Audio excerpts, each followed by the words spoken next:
مولاي صل وسلم دائما ابدا على Bismillahirrahmanirrahim.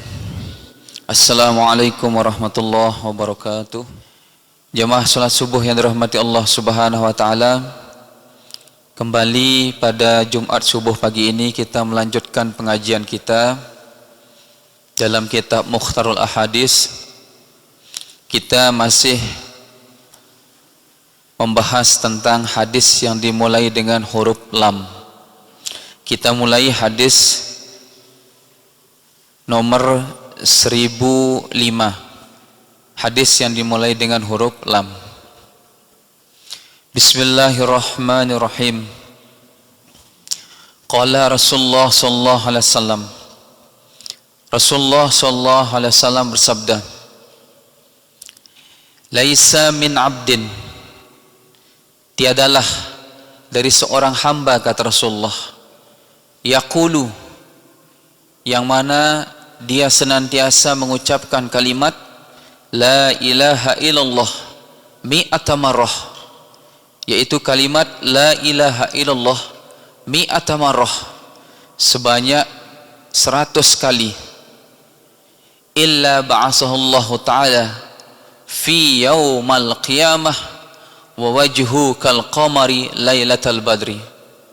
Jadi orang yang senantiasa mengucapkan kalimat la ilaha illallah ini dalam sehari semalam sebanyak 100 kali, maka kelak Allah akan bangkitkan ia pada hari kiamat, wa wajhu kal qamari lailatal badri. Wajahnya orang yang senantiasa mengucapkan kalimat la ilaha illallah ini, wajahnya itu seperti bulan pada malam purnama.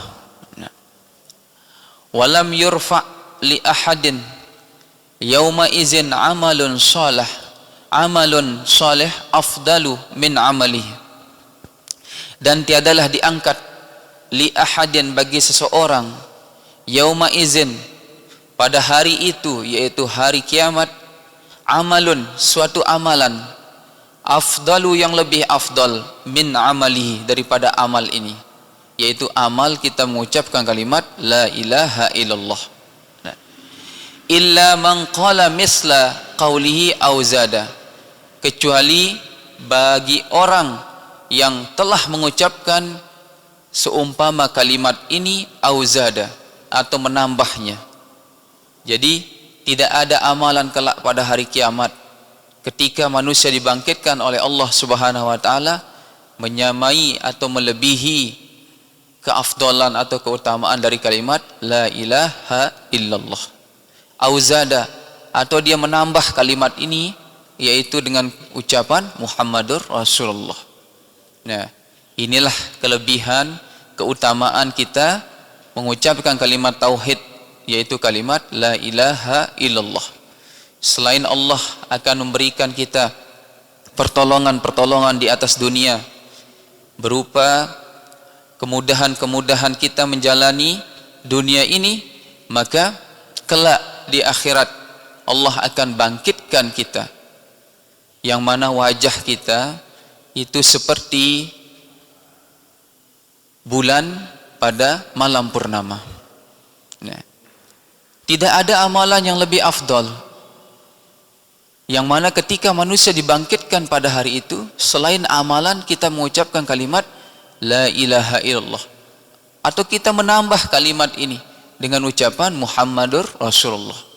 Nah, ini manfaat atau keutamaan kita mengucapkan kalimat ini ketika kita hidup di dunia. Jadi jangan sekali-kali dalam sehari semalam itu kita keringkan lisan kita. Kita harus basahkan lisan kita walaupun kita dalam keadaan duduk-duduk. Kita mengucapkan kalimat ini daripada kita duduk merenung tanpa mengucapkan kalimat ini, atau dengan kata lain lisan kita ini mengucapkan kalimat-kalimat yang mungkin dapat mendatangkan dosa bagi kita. Nah, lebih baik kita duduk-duduk kemudian mengucapkan la ilaha illallah 100 kali. Nah, inilah kelebihan dari kita mengucapkan kalimat la ilaha illallah. Nah, Rawahul Baihaqi an Abi Darda. Hadis ini diriwayatkan oleh Baihaqi dari Abi Darda. Selanjutnya hadis nomor 1006. Qala Rasulullah sallallahu alaihi wasallam. Rasulullah sallallahu alaihi wasallam bersabda, "Laisa minna," bukanlah termasuk dari golongan kami, kata Rasulullah. Bukanlah termasuk dari golongan umatku, kata Rasulullah. Siapa mereka? Man latamal khududa, yaitu orang yang menampar mukanya, wasyaqqal juyubah, dan orang yang menyobek bajunya, wada'a bida'watil jahiliyah, dan orang yang menjerit dengan jeritan orang-orang jahiliyah. Nah, siapakah mereka ini? Yang pertama disebutkan oleh Rasulullah SAW, menampar mukanya, kemudian merobek bajunya, dan menjerit, berteriak sebagaimana teriakan orang-orang jahiliyah pada zaman dahulu, yaitu orang yang apabila ditimpa musibah oleh Allah Subhanahu wa taala, ditimpa suatu yang tidak bisa diterima oleh hatinya. Nah, akibat dari suatu musibah atau sesuatu yang ditimpakan kepadanya, kemudian dia tidak terima dengan apa yang diberikan oleh Allah kepadanya, disitulah dia merasa tidak puas, kemudian menjerit dengan mengucapkan kalimat-kalimat yang dulu yang diucapkan oleh orang jahiliyah, kemudian menyobek bajunya dan menampar mukanya. Nah, inilah yang tidak dibolehkan oleh Rasulullah SAW. Terlebih apabila kita ditinggal mati oleh orang yang kita cintai, ditinggal mati oleh orang yang kita sayangi, kemudian kita tidak puas, kita tidak terima dengan takdir dari Allah Subhanahu wa taala, maka kita melakukan 3 hal ini.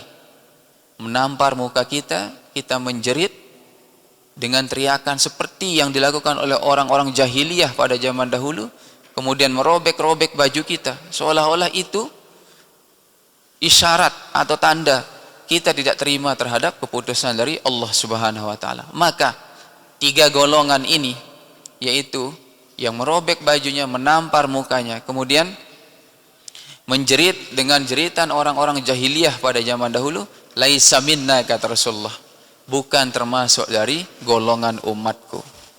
Nah, jadi hati-hati ketika kita diberikan sesuatu yang tidak enak atau tidak baik menurut kita. Jangan sampai kita melakukan tradisi atau kebiasaan yang dilakukan oleh orang jahiliyah. Ya, kita sebagai orang yang beriman kepada Allah Subhanahu wa taala, hendaklah kita ketika diberikan suatu ujian, suatu cobaan, hendaklah kita banyak-banyak berzikir kepada Allah Subhanahu wa taala. Bisa jadi dalam suatu cobaan itu ada hikmah yang diberikan oleh Allah Subhanahu wa taala. Mendekatkan diri kepada Allah Subhanahu wa taala itu bukan hanya dalam bentuk ketaatan dan ketakwaan, tapi mendekatkan diri kepada Allah Subhanahu wa taala bisa dalam bentuk kerendahan dan kehinaan. Ini banyak sekali dialami oleh nabi-nabi terdahulu. Kita ambil contoh Nabi Adam alaihissalam. Nabi Adam alaihissalam ketika melanggar perintah Allah Subhanahu wa taala, beliau diturunkan di atas bumi ini sebagai hukuman atas larangan yang telah ia lakukan. Nah, apakah Allah benci kepada Nabi Adam? Bukan. Justru rasa cinta Allah kepada Nabi Adam, yaitu dalam bentuk kehinaan, diturunkan Nabi Adam di atas bumi ini, itu sebagai bentuk kasih sayang Allah kepada Nabi Adam. Bahkan ketika Nabi Adam turun di atas bumi ini, Allah lah yang mengajarkan bagaimana tata cara hidup di atas bumi ini. Allah mengajarkan Nabi Adam tentang bagaimana cara bertani untuk menyambung hidup di atas dunia ini. Dan Allah juga mengajarkan kepada Nabi Adam nama-nama benda yang ada di atas bumi ini. Nah, itulah salah satu bentuk kasih sayang Allah kepada Nabi Adam, walaupun merasa terhina dengan diusir dari surga menuju atas bumi ini. Nah, jadi setiap apa yang diberikan oleh Allah dalam bentuk ketidaksukaan kita, nah itu salah satu bentuk rahmat atau kasih sayang Allah. Bisa jadi dengan itu kita akan mendekatkan diri kepada Allah Subhanahu wa taala sebagaimana yang dilakukan oleh Nabi Adam alaihi salam. Muttafaqun alaih. Hadis ini diriwayatkan oleh Imam Bukhari dan Imam Muslim an Ibni Mas'ud, dari Ibnu Mas'ud radhiyallahu anhu. Di dalam hadis yang lain Rasulullah sallallahu alaihi wasallam bersabda yang masih hubungannya dengan hadis nomor 106 ini. Qala Rasulullah sallallahu alaihi wasallam, Rasulullah sallallahu alaihi wasallam bersabda, salasatun minal kufri billah, 3 golongan yang termasuk orang yang kufur kepada Allah Subhanahu wa taala. Yang pertama, syaqqal jaib, yaitu orang yang merobek-robek bajunya. Wan nihayah, wan niyahah. Yang kedua adalah orang yang berteriak seperti teriakan orang-orang jahiliyah. Nah, yang ketiga, wa ta'nu fin nasab, yaitu orang yang menghina nasab. Nah, jadi 3 hal ini, yaitu merobek baju, kemudian berteriak dan menghina nasab ini, kata Rasulullah SAW, itu salah satu di antara 3 ini adalah bentuk dari kekufuran kepada Allah Subhanahu wa taala. Jadi jaga diri kita apabila kita ditimpa suatu musibah yang tidak kita senangi atau tidak kita sukai. Selanjutnya hadis nomor 107. Qala Rasulullah sallallahu alaihi wasallam, Rasulullah sallallahu alaihi wasallam bersabda, la yahkum ahadun baina isnaini wa huwa ghadbani. Janganlah kalian memutuskan satu hukum baina isnaini, antara 2 orang yang berselisih, wa huwa ghadbani, ketika kalian dalam keadaan marah. Nah, Rasulullah melarang kita, jangan sekali kalian memberikan fatwa, jangan sekali kalian memberikan suatu keputusan tentang hukum jikalau kalian yang memberikan suatu fatwa atau keputusan tentang hukum itu dalam keadaan marah. Bisa jadi nanti setiap keputusan kita yang kita berikan itu tidak sesuai dengan tuntunan atau ajaran Islam, karena kita dalam keadaan marah. Dan bisa jadi pula ketika kita marah, kemudian kita memutuskan satu hukum, kita memihak kepada satu orang. Nah, ini Rasulullah SAW melarang kita. Jangan sekali-kali kalian memutuskan suatu hukum tentang suatu perkara itu dalam keadaan marah. Ya. Karena marah, kondisi kejiwaan manusia itu tidak bisa dikontrol, tidak bisa ditahan. Kemudian dalam keadaan kondisi kejiwaan seperti itu tuh, maka hilanglah apa yang ada dalam diri kita. Ya. Ilmu yang awalnya kita kuasai dengan marah, dorongan dari syaitan itu bisa hilang dalam sesaat. Nah, ini bahayanya dari sifat marah. Jadi jangan sekali-kali kita memutuskan suatu hukum antara 2 orang yang berselisih ketika kita dalam keadaan marah. Begitu pula hati-hati jikalau kita sedang marah. Nah, ketika kita sedang marah, kita dikuasai oleh syaitan, maka keluarlah ucapan-ucapan yang sebenarnya waktu sadar, waktu akal fikiran kita sehat, sebenarnya tidak boleh kita ucapkan. Tapi karena seluruh jiwa kita, akal fikiran kita dikuasai oleh syaitan, kemudian kita berucap seperti itu. Nah, apapun yang kita ucapkan dalam kondisi marah, nah itu tetap dipegang, dapat dijadikan sebagai sandaran hukum. Misal, kita mentalak istri kita dalam keadaan marah, padahal pada waktu kita sehat, akal fikiran kita merasa bisa menahan diri, dan kita merasa itu tidak boleh, dan itu perkara yang dibenci oleh Allah Subhanahu wa taala. tapi dalam kondisi marah kita mengucapkan kata-kata itu, maka itulah yang dijadikan sebagai pegangan hukum. Jatuhlah talak kita ketika kita mentalak istri dalam keadaan marah. Sehingga Rasulullah SAW bersabda, jangan kalian menghukumi antara dua orang yang sedang berselisih ketika dalam keadaan marah. Nah, ini bahayanya nama sifat marah dalam diri kita. Rawahul jamaah. Hadis ini diriwayatkan oleh jamaah.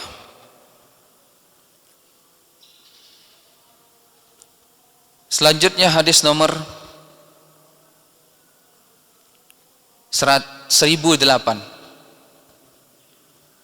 Qala Rasulullah sallallahu alaihi wasallam. Rasulullah sallallahu alaihi wasallam bersabda, "Laisa min amalin yaumin illa wa huwa yukhtamu alaihi." Tiadalah, kata Rasulullah, min amalin yaumin, dari suatu amal yaumin, pada sehari itu saja, illa wa huwa yukhtamu alaihi, kecuali dia amal itu ada penutup baginya. Jadi setiap amal yang kita lakukan setiap hari ini pasti ada penutup baginya. Contoh saja solat yang kita awali dengan takbiratul ihram, maka diakhiri dengan salam. Kemudian puasa misalnya yang kita awali dengan niat, maka diakhiri dengan berbuka. Nah, itu kata Rasulullah SAW.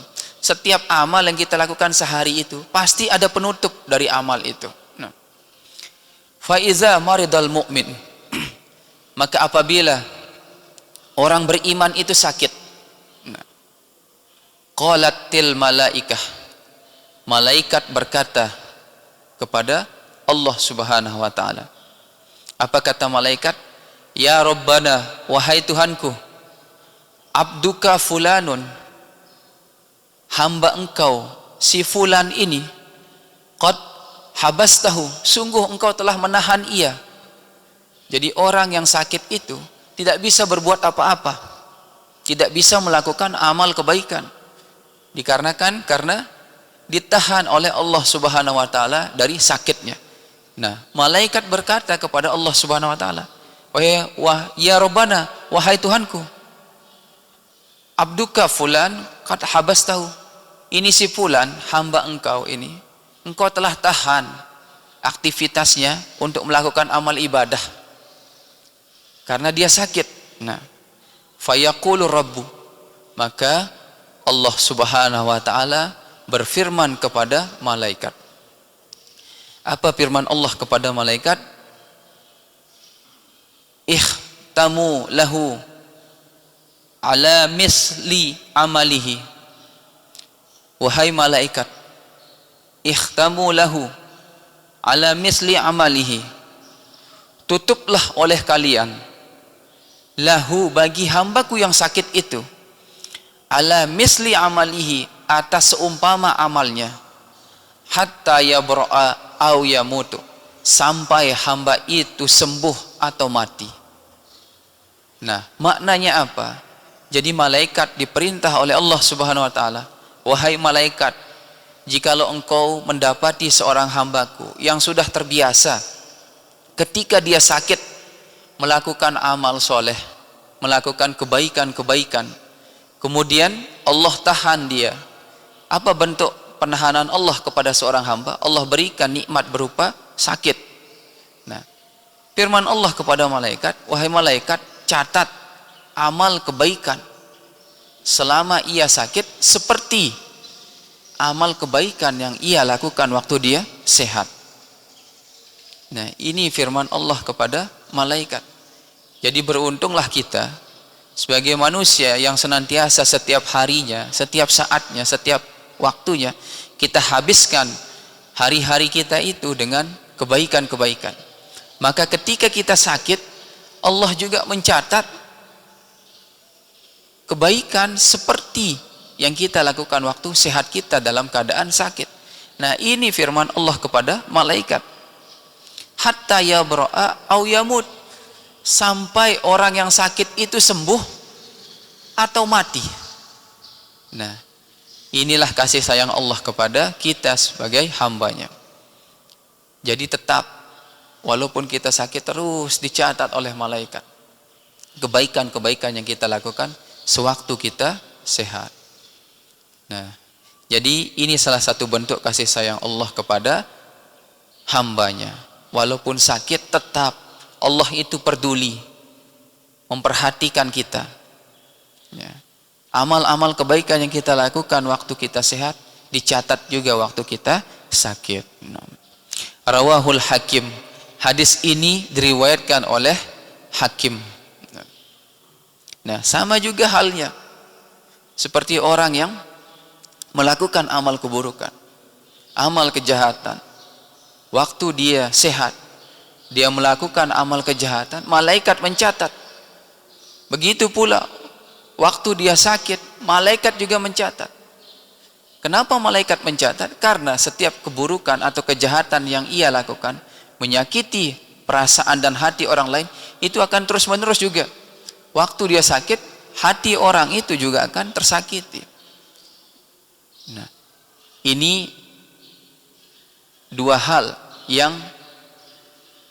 berbeda sekali. Waktu kita sakit kita melakukan amal kebaikan, waktu kita sehat kita melakukan amal kebaikan. Begitu pula waktu kita sehat kita melakukan amal keburukan, tetap dicatat keduanya itu oleh malaikat. Begitu pula waktu kita sakit, dua-duanya tetap dicatat. Cuman yang satu dalam bentuk kebaikan dan yang satu dalam bentuk keburukan.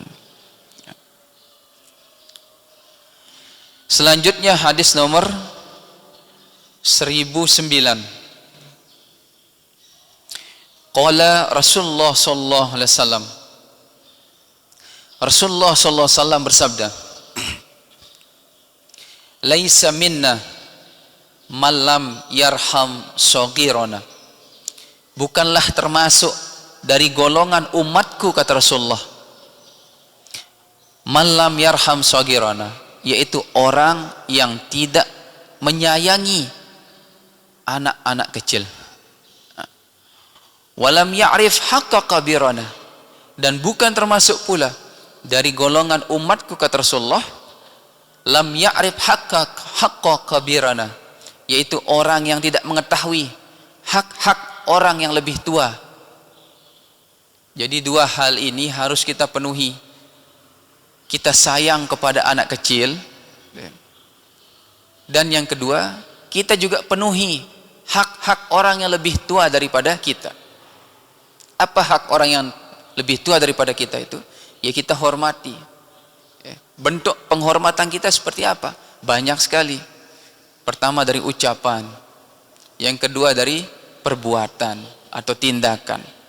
Nah, itu maksudnya hak kepada orang tua itu kita penuhi juga, kita sebagai orang yang lebih muda. Begitu pula kita sebagai orang yang lebih tua, penuhi juga hak kepada anak-anak yang lebih kecil daripada kita. Apa haknya? Kita sayangi dia. Hak kita sebagai orang tua kepada anak, bentuk kasih sayang kita, yaitu kita berikan dia penghidupan yang layak. Baik itu pendidikan atau kasih sayang di luar pendidikan yang harus dia jalani. Nah, itu hak kita sebagai orang tua. Jadi antara anak kecil dan orang tua ini punya hak masing-masing. Walaysa minna, dan tidaklah termasuk bagian dari umatku, kata Rasulullah, man ghasyana, yaitu orang yang sering melakukan tipu daya. Jadi hati-hati orang yang sering menipu, ya, baik secara langsung ataupun secara tidak langsung, bukan termasuk dari golongan umat Rasulullah sallallahu alaihi wasallam. Wala yakunul mu'minan, dan bukanlah termasuk orang yang beriman hatta yuhibba lil mu'minin ma yuhibbu li nafsih, sehingga dia mencintai orang-orang mukmin yang lain sebagaimana dia mencintai dirinya sendiri. Nah, jadi tiga hal yang merupakan pesan dari Rasulullah sallallahu alaihi wasallam dari hadis ini, Yang pertama, kasih sayangi anak kecil. Kemudian hormati orang yang lebih tua daripada kita. Yang kedua, jangan sekali-kali kalian melakukan menipu di atas dunia ini. Karena orang yang sering melakukan menipu di atas dunia ini, kata Rasulullah, bukan termasuk dari golongan umatku, kata Rasulullah. Dan yang ketiga, mukmin yang sempurna imannya itu adalah mukmin yang bisa merasakan keadaan atau kondisi mukmin yang lain sebagaimana dia merasakan kondisinya. Jikalau dia merasa orang itu tersakiti dengan lisan dan perbuatan orang lain, kemudian dia merasakan juga, nah itulah orang mukmin yang sebenar-benar mukmin, atau orang yang beriman sebenar-benar beriman kepada Allah, yaitu orang yang mencintai mukmin yang lain sebagaimana dia mencintai dirinya sendiri. Di dalam hadis yang disebutkan, mukmin yang satu dengan mukmin yang lain itu bagaikan bagian tubuh. Jikalau sakit yang satu, maka seluruh tubuh pula akan merasakan kesakitan. Ambil saja contoh, sakit gigi saja, satu saja, maka seluruh badan kita akan merasakan sakit. Nah, begitu pula kondisi orang-orang yang beriman, ketika disakiti oleh orang lain, kita juga akan merasakan kesakitan yang ia rasakan. Nah, itu artinya sebagai bentuk kita mencintai mukmin yang lain. Nah, itulah tanda-tanda orang yang beriman, kata Rasulullah sallallahu alaihi wasallam dalam hadisnya ini. Rawahu At-Tabrani an Damrah. Hadis ini diriwayatkan oleh At-Tabrani dari Damrah. Hadis nomor 1010. Qala Rasulullah sallallahu alaihi wasallam. Rasulullah sallallahu alaihi wasallam bersabda, "Laisat minni." Bukan termasuk minni, kata Rasulullah, bagian dariku. Artinya bukan termasuk dari bagian dari umat Rasulullah sallallahu alaihi wasallam. Siapa mereka? Zu hasadin. Orang yang memiliki sifat dengki, iri. Nah, ini hati-hati. Ini kebiasaan kita yang kita lakukan setiap hari, yaitu merasa iri, dengki, tidak suka kepada orang lain. Wala namimah, dan bukan pula termasuk dalam golongan umat Rasulullah SAW orang yang sering namimah, menggunjing, membicarakan keburukan orang, membicarakan aib orang. Wala kahanah, dan bukan pula termasuk golongan dari umat Rasulullah sallallahu alaihi wasallam kahanah, yaitu orang yang mempercayai ramalan-ramalan. Jadi 3 golongan ini bukan termasuk dari umat Nabi Muhammad sallallahu alaihi wasallam. Pertama, orang hasad. Yang kedua, namimah, menggunjing, membicarakan keburukan-keburukan orang lain. Dan yang ketiga itu adalah kahanah. Jadi jangan pernah kita namanya percaya terhadap ramalan-ramalan, baik itu ramalan yang disebutkan oleh manusia atau ramalan-ramalan yang kita lihat dalam perbintangan. Nah, jangan sekali-kali kita percaya seperti itu. Wala ana minhu, kata Rasulullah, dan tidaklah aku, kata Rasulullah, minhu, bagian dari mereka, yaitu orang-orang yang termasuk dalam 3 golongan ini. Nah, hati-hati terhadap sifat yang 3 ini. Sekali lagi, pertama hasad, yang kedua namimah, yang ketiga kahanah. Jadi 3 hal ini memang sering kita temui dalam kehidupan sehari-hari. Hasad itu, iri dengki itu ada dalam diri kita. Hampir semua manusia itu memiliki namanya sifat iri dengki. Tidak bisa kita pungkiri. Bahkan itu terjadi setiap hari dalam diri kita. Namimah apalagi, menggunjing secara tidak langsung. Mungkin kita tidak berani menggunjing di depan orang yang, tapi dengan kecanggihan teknologi, nah dari HP ini kita menggunjing secara online. Ya. Baik itu dalam bentuk WhatsApp atau dalam bentuk Messenger atau Telegram. Nah, banyak sekali. Nah, itu juga termasuk salah satu di antara bentuk namimah. Nah, kahanah dunia maya ini atau dunia yang tidak nyata ini banyak sekali menawarkan bentuk-bentuk kahanah, yaitu bentuk memperoleh nasib yang lebih baik. Nah, jadi dunia maya ini menawarkan seperti itu, tapi dengan syarat harus membayar. Nah, jangan kita percaya hal-hal yang seperti itu. Qada dan takdir Allah itu sudah ditetapkan bagi kita. Ya. Setiap sesuatu yang datang pada diri kita dalam kehidupan kita sehari-hari ini sudah ditentukan qada dan qadarnya oleh Allah Subhanahu wa taala. Nah, jadi hati-hati kita, jangan sampai kita tidak termasuk umat dari baginda Rasulullah SAW dengan kita melakukan tiga hal ini. Rawahu Tabrani an Abdullah bin Yasir bin Basr. Hadis ini diriwayatkan oleh At-Tabrani dari Abdullah bin Basr.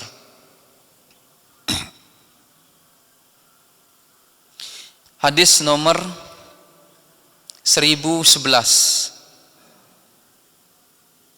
Qala Rasulullah sallallahu alaihi wasallam, laisa yatahassaru ahlul jannah, tidaklah menyesal, tiadalah menyesali ahlul jannah, penduduk surga itu, ala syai'in, atas sesuatu, illa ala sa'atin marrat bihim, kecuali waktu itu berlalu pada mereka. Jadi jangan kita mengira penduduk-penduduk surga itu tidak menyesal ketika mereka berada di dalam surga. Mereka juga menyesal, kata Rasulullah dalam hadis ini. Apa yang menyebabkan mereka menyesal? Yaitu mereka melalui waktu ketika mereka hidup di dunia itu, lam yazkurullaha azza wa jalla fiha, yaitu tidak mengingat Allah Subhanahu wa taala fiha, di dalamnya. Jadi makna hadis ini, ada suatu bentuk penyesalan dari penduduk surga walaupun mereka berada di dalam surga itu. Apa bentuk penyesalannya itu? Mengapa dulu waktu di dunia kami para penduduk surga ini tidak mengingat Allah sebanyak-banyak mungkin? Mereka mengingat Allah betul, tapi tidak sebanyak-banyaknya. Sehingga dikatakan oleh Rasulullah SAW, waktu mereka hidup di dunia itu, ada yang terlewatkan dari mengingat Allah Subhanahu wa ta'ala. Sehingga mereka menyesal waktu di surga. Nah, kenapa mereka menyesal? Karena Allah bagi penduduk surga itu mengunjungi mereka.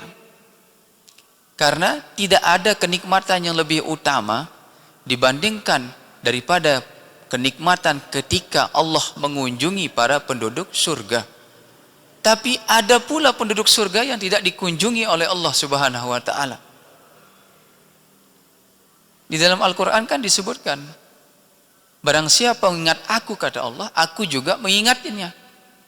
Nah, ketika manusia ini banyak mengingat Allah di dunia, kemudian Allah masukkan dia ke dalam surga, maka Allah akan mengunjungi mereka, yaitu manusia yang mengingat Allah waktu di dunia.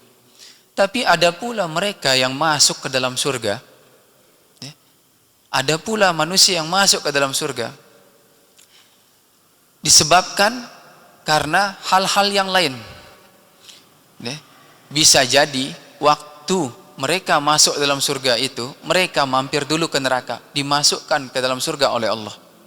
Nah, kemungkinan mereka inilah yang tidak dapat bertemu dengan Allah. Tapi ulama berkata, bertemu dengan Allah itu bukan secara zat. Mara itu pada nih, ini kan zat kita bertemu ini. Kita bertatap muka atau berhadapan satu dengan yang lain itu zat yang ketemu. Jasad kita bertemu, begitu pula zat kita. Tapi ulama berkata ketika Allah mengunjungi para penduduk surga itu tidak secara zatnya langsung. Wallahu alam, kita tidak tahu seperti apa. Ya, yang penting rasa bahagia kita itu ada ketika kita bertemu dengan Allah Subhanahu wa taala. Nah, banyak ulama-ulama berselisih tentang peristiwa-peristiwa para rasul yang bertemu dengan Allah Subhanahu wa taala. Nah, termasuk peristiwa bertemunya Nabi Musa dengan Allah di Bukit Tursina. Peristiwa bertemunya Nabi Muhammad dengan Allah di Sidratul Muntaha. Jadi ulama berselisih. Ada yang mengatakan secara langsung, ada yang mengatakan secara tidak langsung. Dan mereka punya dalil-dalil. Ulama-ulama ini punya dalil. Bukan hanya mereka berargumentasi, berpendapat. Tapi mereka mendatangkan dalil. Dan dalil yang mereka datangkan itu sahih. Bisa dipertanggungjawabkan bagi kita yang membacanya. Nah, begitu pula. Jadi hadis ini ditafsirkan oleh para ulama juga. Ketika kita bertemu dengan Allah, ada yang mengatakan tidak secara zat, ada yang mengatakan secara zat. Nah, jadi kalau secara zat mungkin segala kenikmatan surga itu terkalahkan. Tidak ada artinya jikalau kita bertemu dengan Allah secara langsung. Ibarat kita jatuh cinta, kemudian kita berjanji dengan orang yang kita cintai itu untuk bertemu di suatu tempat yang indah sekali. Begitu kita bertemu dengan orang yang kita cintai, maka keindahan tempat itu hilang dengan kita melihat orang yang kita cintai itu. Nah, begitulah kelak kita di dalam surga. Nah, Rawahut At-Tabrani an Mu'az. Hadis ini diriwayatkan oleh Tabrani dari Mu'az.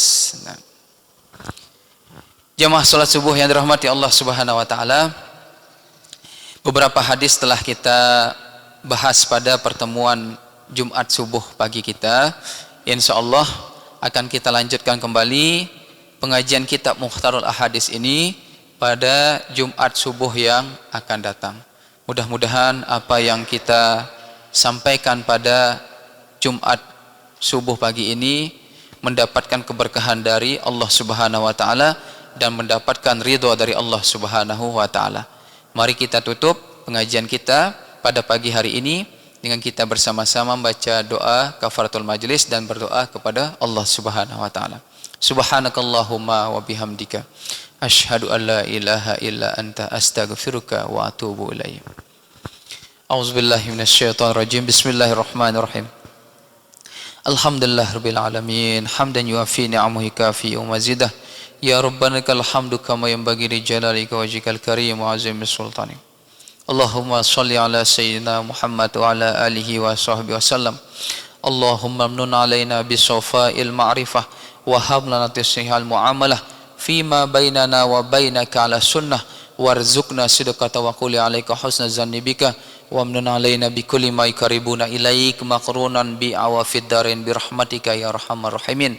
Allahumma inna nas'aluka min husnil khatimah wa na'udzubika min su'il khatimah. Allahumma ighfir lana wa li walidina warhamhum kama rabbawna shighara. Rabbana atina fid dunya hasanah fil akhirati hasanah wa qina azabannar. Subhana rabbika rabbil izzati amma yasifun wassalamun alal mursalin walhamdulillahirabbil alamin. Wassalamualaikum warahmatullahi wabarakatuh.